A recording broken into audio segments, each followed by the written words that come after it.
Halo Sobat Dolan, Assalamualaikum. Ketemu lagi dengan Dolan Santai. Kali ini Dolan Santai akan melakukan perjalanan menuju alun-alun Paseban, Bantul. Dan awal perjalanan ini dimulai dari Tugu, Jogja dengan jarak tempuh kurang lebih 15 km, estimasi waktu 35 menit. Tugu Yogyakarta terletak di Provinsi Daerah Istimewa Yogyakarta. Saat ini, Tugu menjadi salah satu objek wisata di Yogyakarta. Tugu merupakan penanda batas utara kota Yogyakarta. Awalnya Tugu bernama Golong Gilik dan sekarang dikenal dengan istilah Tugu Pal Putih karena warna cat yang digunakan berwarna putih. Sejarah Tugu Yogyakarta, Tugu dibangun pada tahun 1755 oleh Sri Sultan Hamengkubuwono I, pendiri Keraton Yogyakarta. Tugu memiliki nilai simbolis dan merupakan garis yang bersifat imajiner karena menghubungkan Laut Selatan, Panggung Krapyak, Keraton Jogja, Tugu Jogja, dan Gunung Merapi. Yang tugu berbentuk gilik atau silinder dan puncaknya berbentuk golong atau bulat. Akhirnya tugu disebut Tugu Golong Gilik. Dan di sebelah kanan ini ada stasiun Tugu Jogja ya.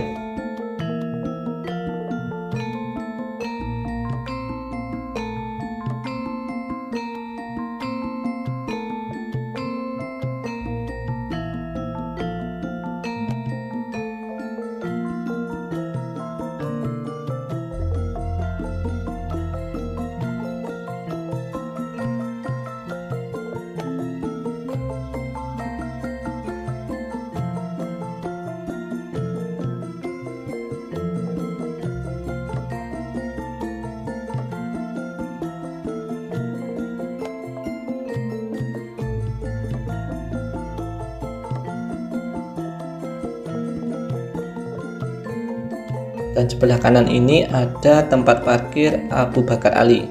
Parkiran ini terdiri 3 lantai. Pada lantai bawah biasanya diisi oleh bis pendatang atau bis pengangkut para pelajar yang sedang tadi tur ke kota Yogyakarta. Di lantai kedua, parkiran dipenuhi oleh kendaraan bermotor dengan beberapa baris. Lalu di lantai paling atas digunakan untuk kendaraan bermotor juga. Di jalan ini arusnya masih searah ya.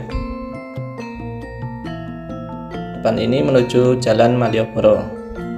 Jalannya lumayan padat merayap ya Sobat Dolan. Waktu menunjukkan jam setengah 4. Di Jalan Malioboro ini untuk memberikan kenyamanan kepada wisatawan, kini setiap pukul 6 sore sampai 9 malam Jalan Malioboro ditutup untuk kendaraan roda 2 dan 4, kecuali kendaraan umum, Trans Jogja, serta kendaraan pelayanan masyarakat seperti truk pengangkut sampah, ambulan, dan mobil pemadam kebakaran. Selain bebas kendaraan bermotor, PKL yang ada di Malioboro juga tutup. Seperti diketahui, mulai 1 Februari 2022, PKL Malioboro direlokasi ke tempat baru dalam rangka penataan kawasan. Lokasi baru para PKL ada di Teras Malioboro 1 dan 2. Teras Malioboro 1 berlokasi di X Gedung Bioskop Indra, sementara Teras Malioboro 2 berlokasi di X Kantor Dinas Pariwisata Daerah Istimewa Yogyakarta. Dengan adanya aturan baru ini, banyak kegiatan diselenggarakan di kawasan Malioboro. Hal ini membuat Malioboro tetap padat didatangi wisatawan. Dan di setiap Selasa Wage bisa dibilang sebagai hari libur pedagang dan pertokoan di kawasan Malioboro.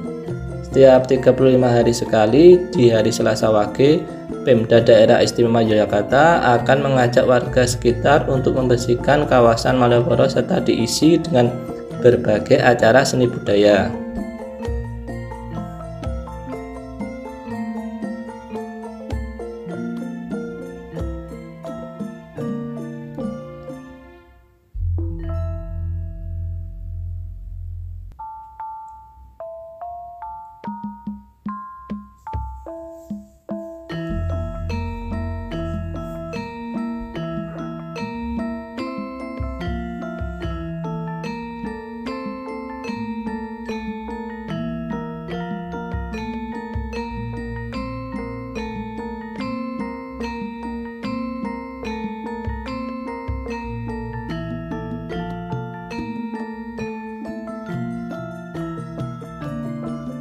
Masih di Jalan Malioboro ya. Di depan nanti sebelah kiri jalan ada Pasar Beringharjo.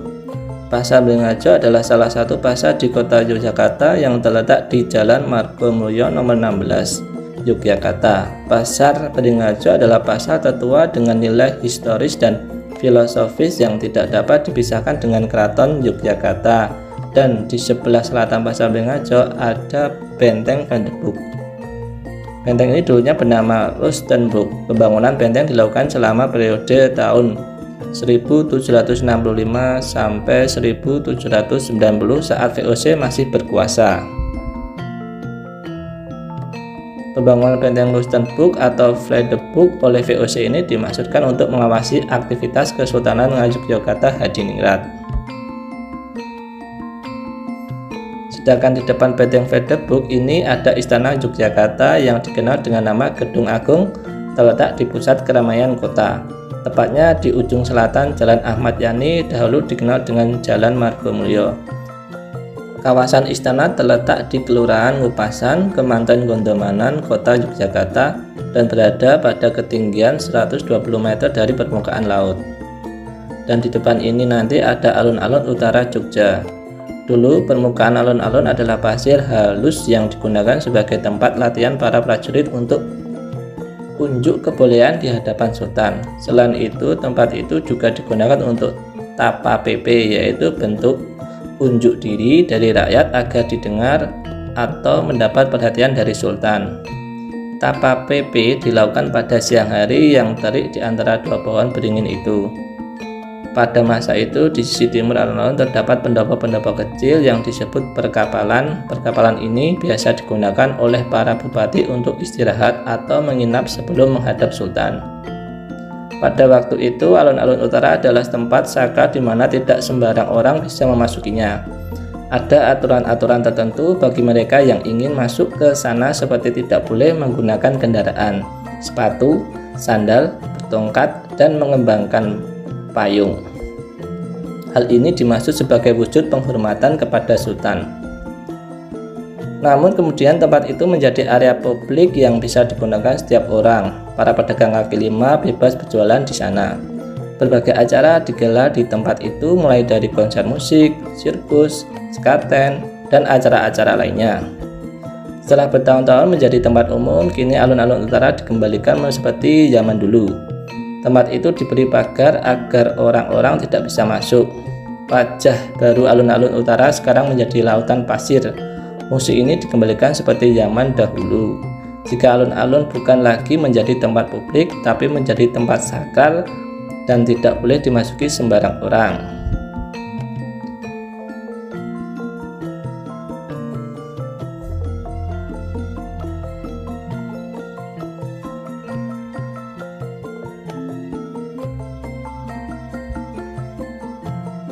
Dan sekarang berada di Jalan Ngasem.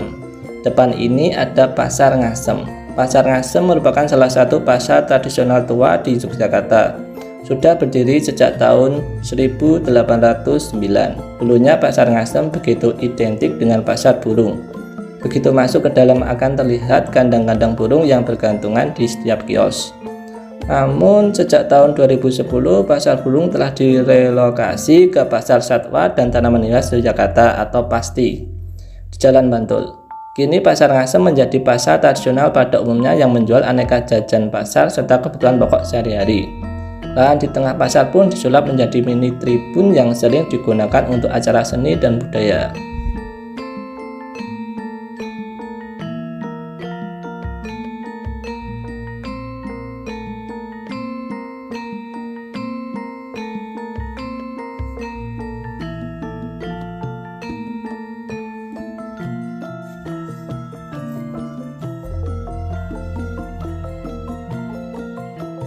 Di depan ini ada perempatan belok ke kiri ya, menuju Jalan Suryawijayan.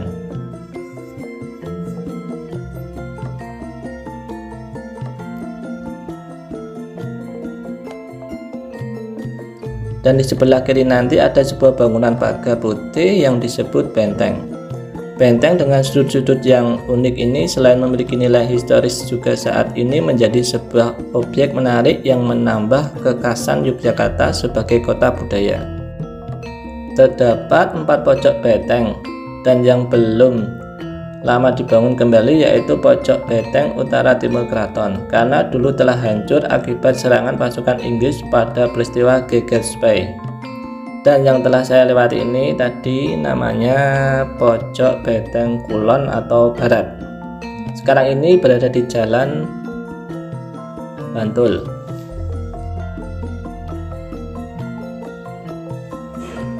Depan ini ada petikan, lurus terus ya. Masih di Jalan Bantul, nanti di depan ada Pasar Burung dan Satwa atau biasa disingkat Pasti. Dulunya pasar hewan dan tanaman hias ini masih berada di kawasan Ngasem. Lokasi untuk relokasi pedagang Ngasem dipilih di Jalan Bantul KM 1 nomor 141 Gedong Kiwo, Kemanten Mantijeron. Pasar Satwa dan tanaman hias Yogyakarta dibangun di atas lahan yang sebelumnya merupakan kebun bibit milik Dinas Pertanian Kota Yogyakarta. Pasti yang merupakan gabungan dari pedagang satwa dan burung dari Pasar Ngasem serta Bursa Agro Jogja yang dibangun dan dikembangkan menjadi pasar yang mempunyai konsep pasar dalam taman.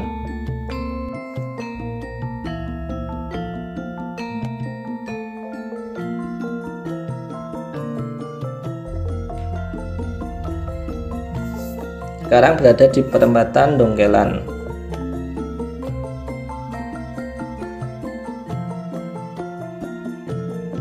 Masih berjalan lurus terus ya sobat dolan.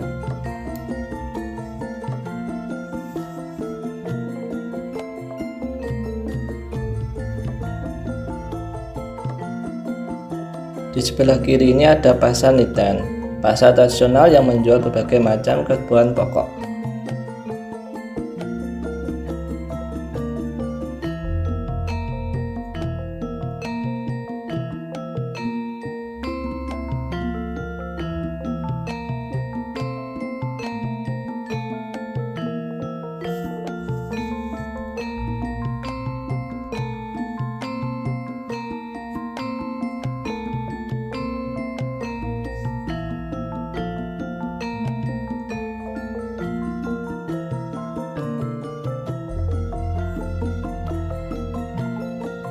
Masih di Jalan Bantul, di sebelah kanan nanti ada Desa Wisata Kasongan.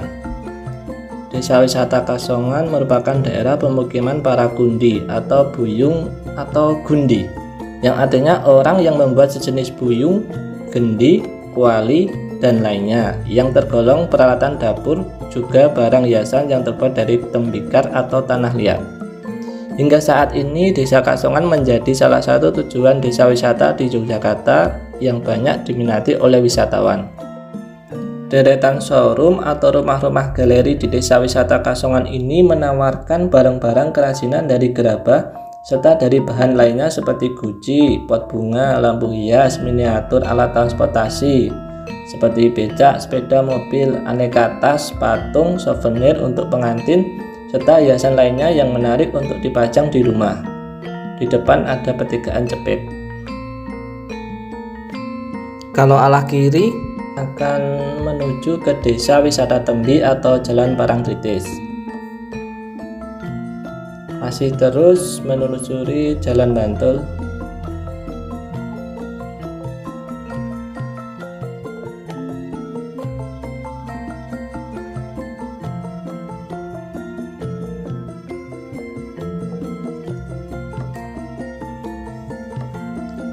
Sampai di perempatan, di kanan dan kiri akan disambut kemegahan gerbang Kota Bantul, dan di sebelah kanan juga ada Taman Sudirman dan di sebelah kiri ada Taman Diponegoro.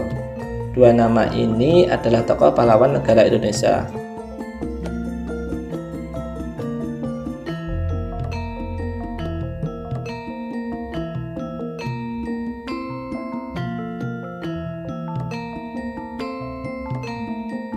Dan di sebelah kanan ini ada Pasar Bantul.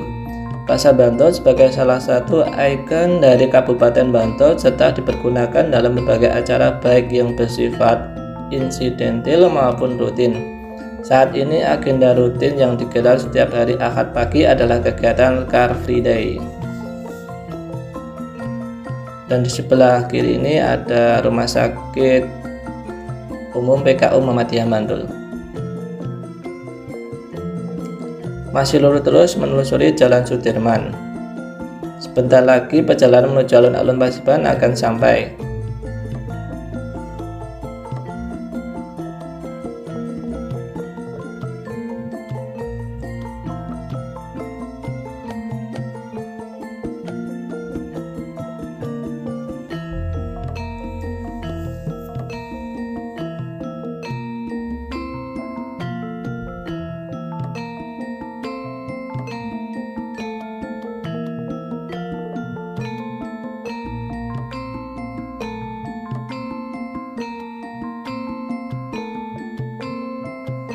Pedagang dan mainan anak-anak di sini masih sepi karena masih jam 4-an ini. Pedagang mulai ramai biasanya sekitar jam 5 sore. Di video yang akan datang akan saya bagikan suasana alun-alun Paseban saat ramai banyak mainan anak-anak dan pedagang. Pokoknya di sini itu surganya para anak-anak yang harganya lumayan terjangkau. Jangan lupa dukung channel ini dengan like, komen, dan subscribe ya, karena subscribe itu gratis tentunya. Sampai jumpa di video berikutnya. Wassalamualaikum.